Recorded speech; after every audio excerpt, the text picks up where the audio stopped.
Hello guys, welcome to another shorts video. তো এদিকে আমি ঘট কচুর রেসিপি আপনাদের সাথে শেয়ার করছি। তো এদিকে আমি কুকারে আমি সেদ্ধ করতে ঘট কচুটা রেখে দেবো। তো আমি এটাতে দুটো সিটি লাগাবো। তা আপনারা চাইলে পর তিনটেও লাগাতে পারেন, কিন্তু দুটোতে হয়ে যাবে।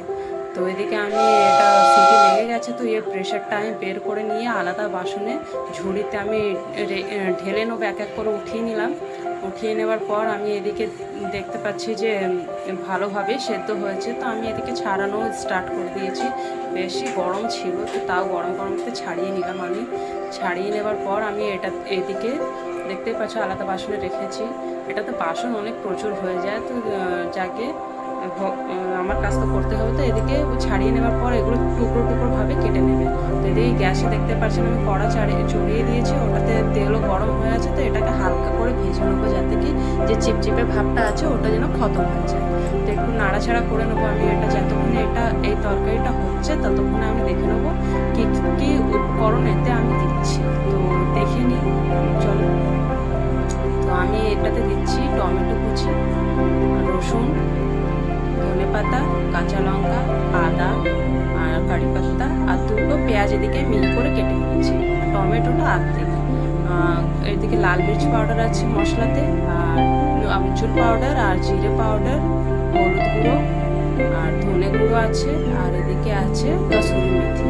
আর ফোড়নে আমি দিচ্ছি জিরে আর সর্ষে।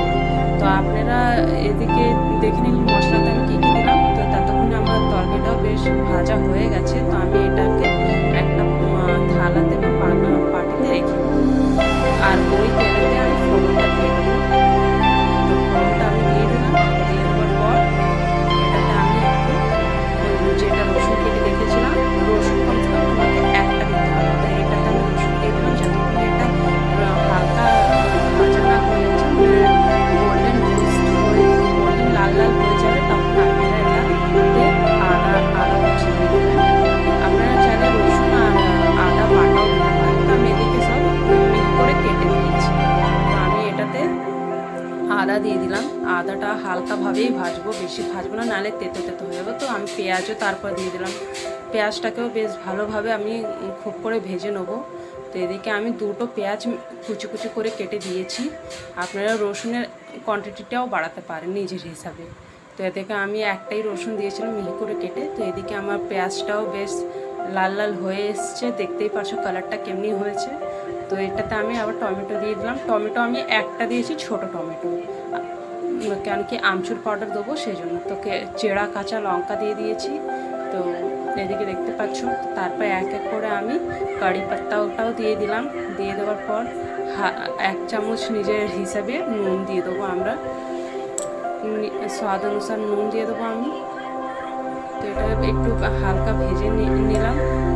ভেজে নেওয়ার পর এটাতে আমি নুন অ্যাড করে দিলাম। নুন দিয়ে দেওয়ার পর আমি এটাতে যে শুকনো মশলাগুলো ছিল ওই মশলাগুলো আমি দিয়ে দেবো। এদিকে সব ভাজা ভাজা হয়ে যাওয়ার পর আমি এদিকে শুকনো মশলা যেগুলো ছিল সেগুলো দিয়ে দেবো। এই সব মশলাগুলো আমি দিয়ে দেবো। দিয়ে দেওয়ার পর এটাতেও আমি যে খুব করে ভাজবো, যাতে কি এটা পুড়ে না যাক, চালাতে থাকতে হবে। আর বীজখানে আপনারা জল দেবেন, হালকা ছিটা ছিটা জল দেবে, যাতে কি এটা ভিজা ভিজা থাকুক, মশলা যাতে না পড়ে। তো আমি এটা ছোট ছোট করে জল দিয়ে দিচ্ছি। এই যে এমনি করে আপনারা জল দেবেন, যাতে কি মশলা না লাগে। তো এদিকে মশলা না লাগার জন্য তো এদিকে দিয়ে দিলাম, দুবার করে জল দিলাম। তো মশলাটা আমার ভাজা হয়ে গেছে। মশলাটা ভাজা হয়ে যাওয়ার পর আমি এটাতে ওই যে ভাজা তরকারি ঘটটা রেখেছিলাম ওটা দিয়ে দেবো। ওটা দিয়ে দেওয়ার পর বেশ ভালো করে ওটাতেও নাড়াচাড়া করে মিশিয়ে মশলাটা যতক্ষণ হচ্ছে না। তো এদিকে আমি দিয়ে দিয়েছি ঘটটা, দেখতেই পাচ্ছ। তো এদিকে আমি সব জিনিস দিয়ে দেওয়ার পর এটাতে একটু ভালো মতো ভেজে নেবো। এমনিভাবে কড়ার সাথে না লেগে থাকবে, একদম তেল তেলে ভাব যেন ছাড়ানোর শুরু যখন করবে তখন দেখবে এটা ভালো হয়েছে। দেখতেই পাচ্ছ কি সুন্দরভাবে হয়েছে। এমনিভাবেই আপনারাও ভেজে নেবেন, যাতে কড়াতে একদম না চিপকা। একটা দেখতে দেখো কত সুন্দর হয়েছে। এটা আপনারা রুটি বা গরম গরম ভাতের সাথেও আপনারা খেতে পারেন। খেতে খুবই টেস্টি হয়েছে। আপনারা অবশ্যই খেয়ে এটা কমেন্টে আমাকে জানাবেন কেমনি হয়েছে। তো আমি এদিকে আলাদা বাসনে নামিয়ে এই যে সাজিয়ে নিলাম। তো অবশ্যই আপনারা আমাকে জানাবেন এটা খেতে কেমনি হয়েছে।